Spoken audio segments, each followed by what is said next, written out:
At some point, the interrogator said that my Facebook posts are just like the protocols of the elders of Zion. I don't know if you're familiar with this. Sure.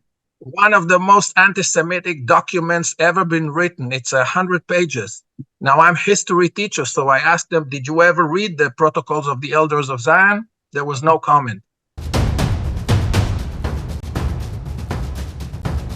Hello, my name is Stanley Heller. Welcome to the Struggle Video News. Make no mistake about it, the politicians who are calling out for sending in the National Guard to stop protests on college campuses want students to be murdered. It's a call for another Kent state. Back in May 1970, there were protests all over the U.S. and at Kent State University in Ohio. Students were angry at Nixon and his expansion of the Vietnam War into Cambodia. An unknown person set fire to a small building at Kent State. It was very possibly a police provocation. Then the National Guard was brought in by the Ohio governor. On May 4th, after a demonstration that was mostly ending, the Ohio National Guard chased students, fired tear gas, and opened fire with live bullets. The students were 100 yards away from the National Guard troops. They killed 4 and injured 9, one who suffered for the rest of his life. There was another massacre at Jackson State University in Mississippi 11 days later. 2 dead, 9 injured. It was a black college and the killings got much less coverage.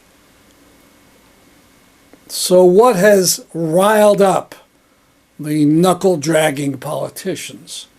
Students have occupied part of their campus and put up tents. Big deal. And they oppose the genocide of the Palestinians. That's enough for the politicians. They want to smash the demonstration and restore order, just like Nixon and the governor of Ohio tried to do back in the 70s. No National Guard on campus anywhere. Protect the right to protest. Israel out of Gaza. The protests at Yale have received national attention. Here's our report a few days before the arrests.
So at this event, there are a number of people who are on hunger strike over this issue. Could you tell us about the hunger strike? Yes, so we are a group of graduate students and undergraduate students who, in an attempt to stand in solidarity, humbled by the Palestinian people's struggle, are making sense of what is truly an incalculable loss. We are approaching this as a spiritual and personal and moral endeavor to stand in alignment with our values and stand in solidarity with the Palestinian people. We have chosen hunger strike because it felt tremendously meaningful to us personally and appropriate. The people in Gaza have been subsisting on many people less than 250 calories a day, and starvation is a tool of war used by the Zionist government and other governments throughout history to create slow death for the inhabitants of oppressed territories. And the hunger has gone on for a long time, since October, and it's just unreal, unbelievable. Truly. So when did this hunger strike here start? We are on day 7 of our hunger strike at this moment. We initiated with 14 strikers, 14 graduate strikers, and I believe 2 undergraduate strikers. We now have 8 individuals striking at this time. They are all in good health and standing sound on their convictions at this point. And what does it consist of? I assume you're drinking water or vitamins, or yes, how does that work? There are multiple types of hunger strike. We are doing what's considered more of a traditional hunger strike, so not a dry strike, no food and water. We are doing a strike that is supplemented with 2 Pedialytes a day, as well as a multivitamin and some broth that has been made by our supporters. And I assume people have lots of reasons for joining in. Can you tell us about some of the people? Yes. So over this process, we have been in planning for this for weeks and probably months, a little over a month at this point. And during that process, we all really just spoke how we got here and what it means to be so far into unimpactful and meaningless actions in many ways. We were disheartened, many of us, most of us, by the rallying structure that seems to make no difference to the bodies that we would like to be responding to these issues. And we've all found this as a way to be in spiritual and moral alignment with our values and to stand in solidarity, first and foremost, with the Palestinian people and their struggle. Is it being noticed, or I'm sure it's noticed, but by whom? Let's put it that way. So we all are affiliated with the university, and the university's primary tactic has been to ignore. We used all of the pre-existing channels, so how they would like us to be in touch with them about these things. We have exhausted them. We sent a letter to President Salave previous to this, making him aware that we would initiate a strike without a response, a commitment to meet and divestment, and a plan to be divesting from weapons of war. That was ignored, although we were issued an email that codified our right to peaceful hunger strike protest. They have reached out through health professionals and others to kind of check on us, but we have had no word from administrators or people. No, that is actually incorrect. There was a statement released yesterday that they would not be divesting from any weapons of war due to finding them, and you can find the actual words for this, but not a moral harm or a social grievance or some bizarre turn of phrase saying that investing in weapons of war is somehow within their ethical investing guidelines. That is what it is. I forget the technical term, but investing in these weapons is within the ethical guidelines of Yale University. Well, they invested in racist apartheid South Africa to the very end. They did, so, until the very, very end. So nothing has changed, evidently. No, they are a bank and a mine. As a New Haven resident, they are extractive and punitive and vile.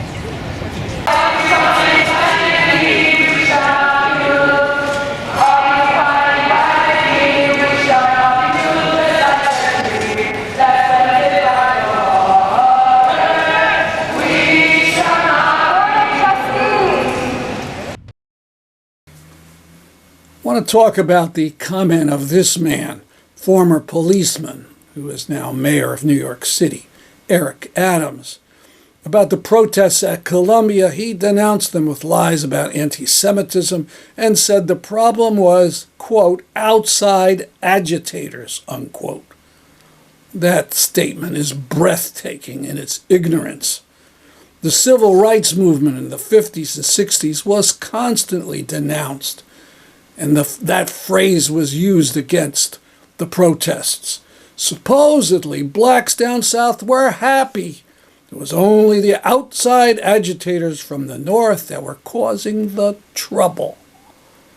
The same baloney was used in 2020 during the protests of George Floyd's murder by police.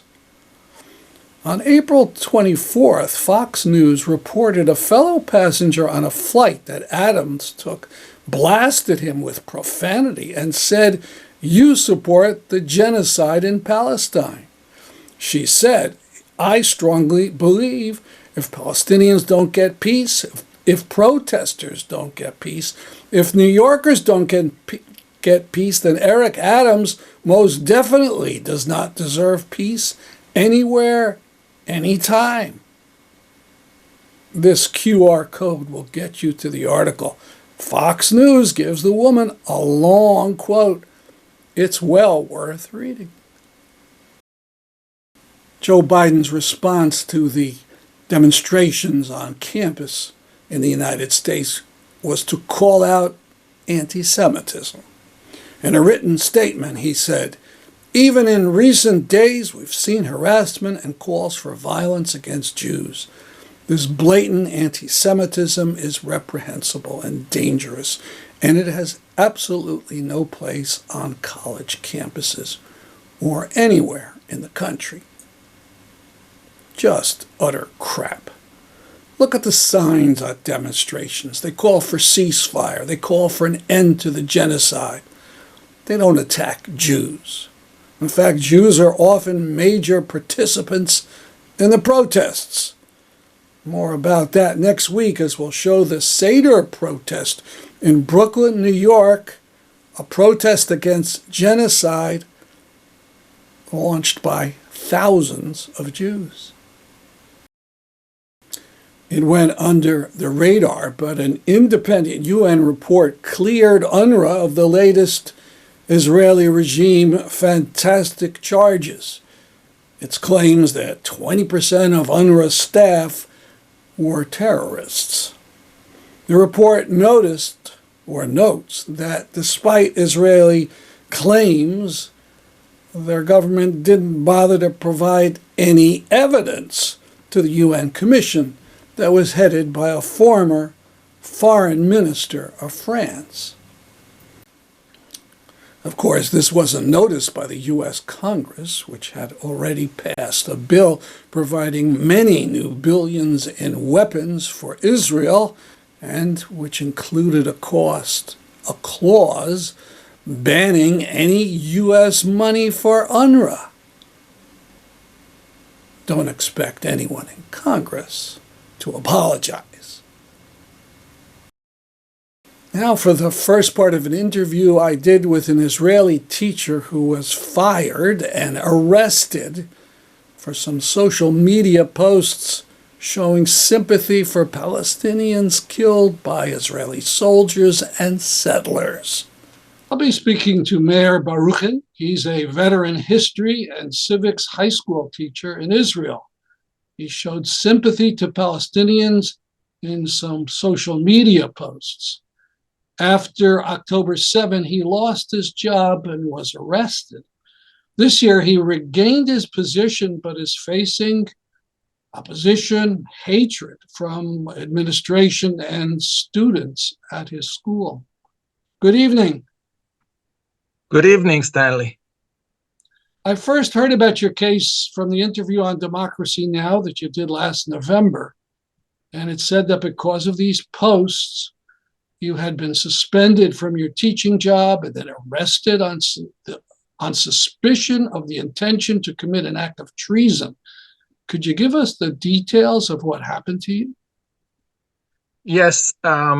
First of all, I'm posting about the Palestinians more than 10 years.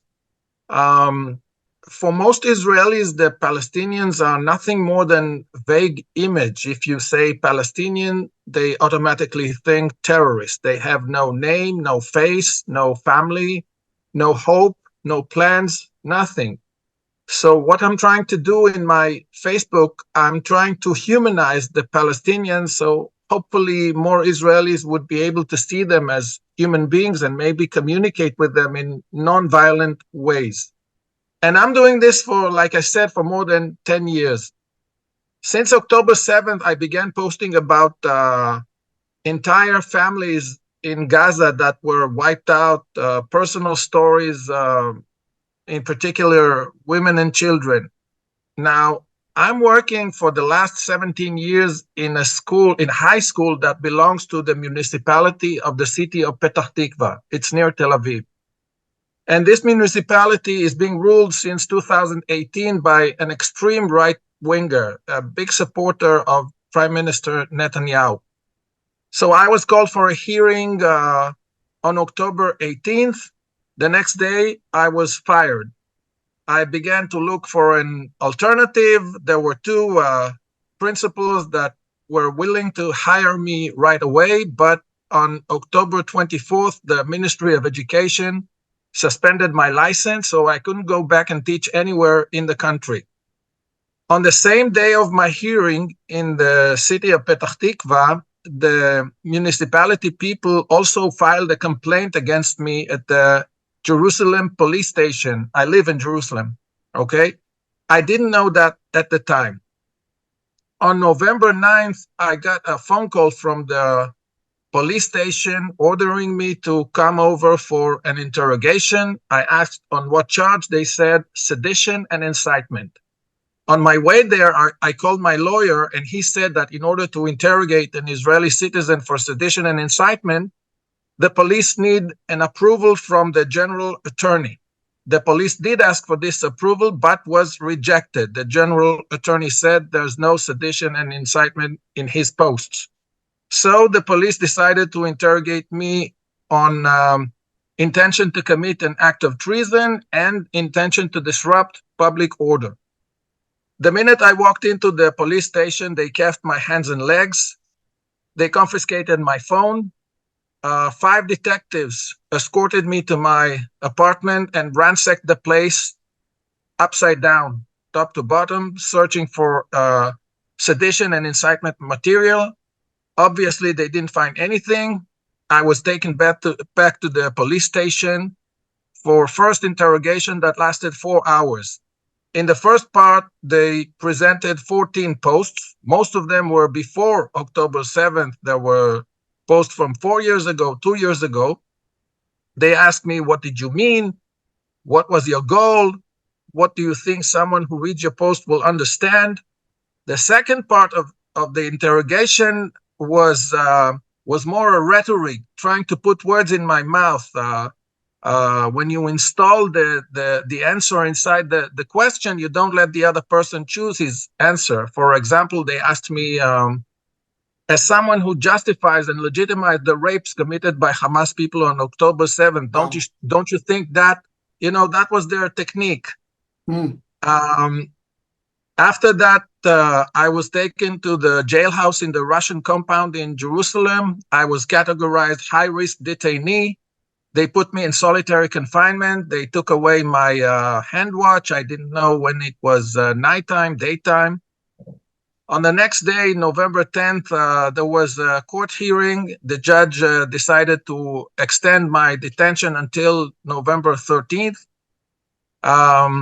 Then I was taken back to my cell. I wasn't present at the courtroom because I'm a high-risk detainee, so they put me in a video conference room. I began to count the hours. Every hour and a half, 2 hours, I did some physical training. On November 12th, they took me to a second interrogation, and they used the same technique, trying to put words in my mouth. At some point, the interrogator said that my Facebook posts are just like the protocols of the elders of Zion. I don't know if you're familiar with this. Sure. one of the most anti-Semitic documents ever been written. It's 100 pages. Now, I'm history teacher, so I asked them, did you ever read the Protocols of the Elders of Zion? There was no comment.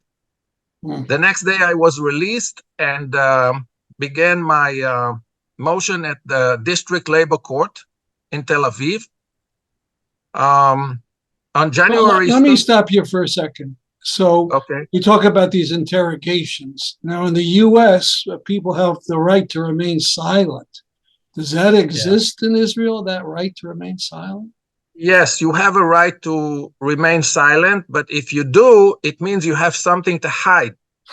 And it doesn't always serve your benefit. I have nothing to hide. So I didn't remain silent. I see. Now, you mentioned something about rape. One of your tweets had something to do with rape, and the media claimed you were justifying rapes on October 7th. Could you explain that?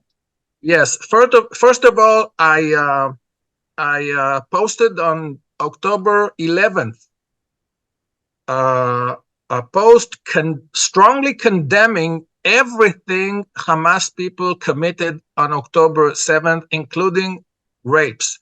You know, in my wildest imagination, I never thought I would have specifically condemned acts of rape.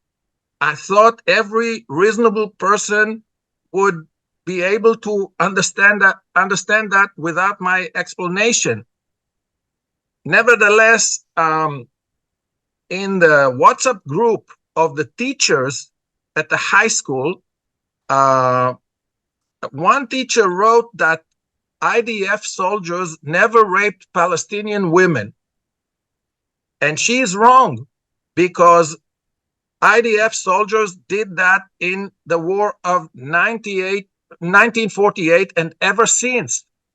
And I sent some documentation to prove that, okay?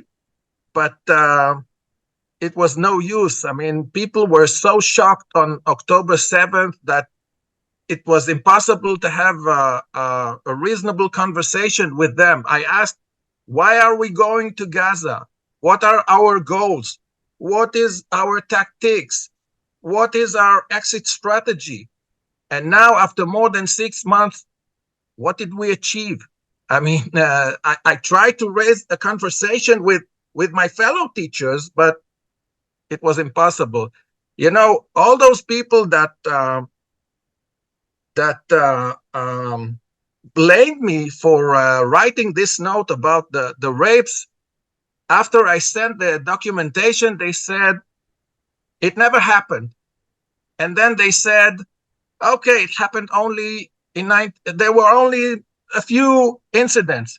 And then they said it happened only in 1948. So I sent documentation. The last case was 2016, and another case 2017.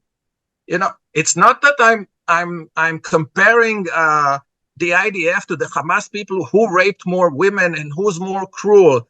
I just wanted to correct that particular teacher that wrote IDF soldiers never rape Palestinian women. It's wrong. And they twisted that around and used it as a cudgel. Yes, the police spokesman published a statement with lies. He wrote that I justified the rapes committed by Hamas people, and that's a lie.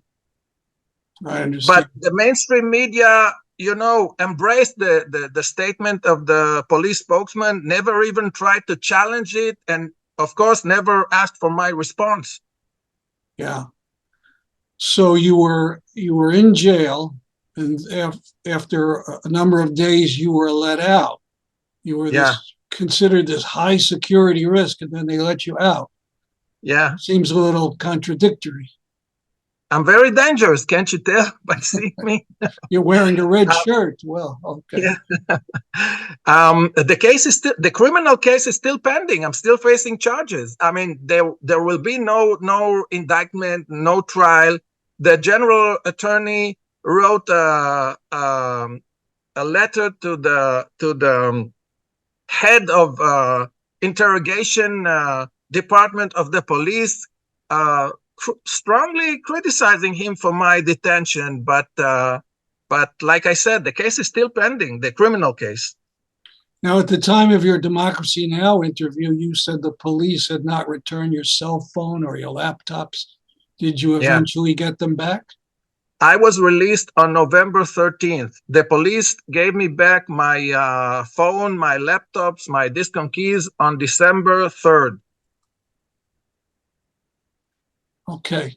So your job is in Petach Tikva. May I ask the name of your high school? It named after former Prime Minister Yitzhak Shamir. That was the leader of a terrorist group prior to 1948. So if you want to deal with terrorism, why don't we start with the schools? And the group that in the early 40s made overtures to Nazi Germany for an alliance. That's not well known. Yes, and Mr. Yitzhak Shamir ordered to kill Eliyahu Giladi that met the representatives of Nazi Germany in Beirut and bury him in a secret place in the dunes of Rishon LeZion, south of Tel Aviv. Interesting name for a school. More of this interview in a future program. You can see all of it now in our YouTube section. Just shine your mobile phone camera at this QR code, and you'll go to all our YouTubes. That's our program for today. I'm Stanley Heller. See you next week at this time for the Struggle Video News.